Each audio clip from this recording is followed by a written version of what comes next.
বন্ধুরা, আমাদের by profession হচ্ছে আমরা ব্লাড নিই, মেডিকেল সেক্টরে অ্যাপোলোতে রয়েছে, আমরা ব্লাড কালেক্টর। আমার একটা অভিজ্ঞতা শেয়ার করছি। অনেক সময় অনেক পেশেন্টের বাড়িতে যখন আমরা যাই, অনেকবার ব্লাড নিতে গিয়ে আমাদের অনেক রকম ভুল ভ্রান্তি হয়ে যায়। তো হাত কালো হয়ে যাওয়া, হাতে ব্যথা হওয়া, এগুলো তাদের হয়ে থাকে। তারা কিন্তু অনেক সময় কমপ্লেন করে। তো এগুলো আমরা মানি, হ্যাঁ আমাদের ভুলের জন্য অনেক সময় হয়ে থাকে। অনেক সময় আবার পেশেন্টকে বলছি হাতটা মুঠো করুন, তারা আবার মুঠো করছে না। বলছি হাতটা একটু বন্ধ করে রাখুন, একটু চেপে ধরে রাখুন, এগুলো অনেকে করে না, এগুলো আমাদের কথা অনেকে শোনে না। তো আপনাদের সঙ্গে একটা জিনিস শেয়ার করছি।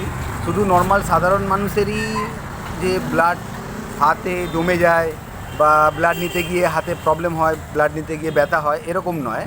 স্বয়ং মুখ্যমন্ত্রী তারও হাতে ব্লাড নিতে গিয়ে একজন বেশ ফুটিয়ে দিয়েছে।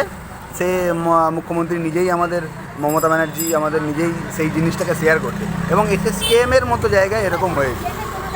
আমার মনে হয় যে আমরা এসএসকেএমের থেকে আমরা মনে হয় খুব ভালো ব্লাড নিতে পারি। আপনারা কি বলেন?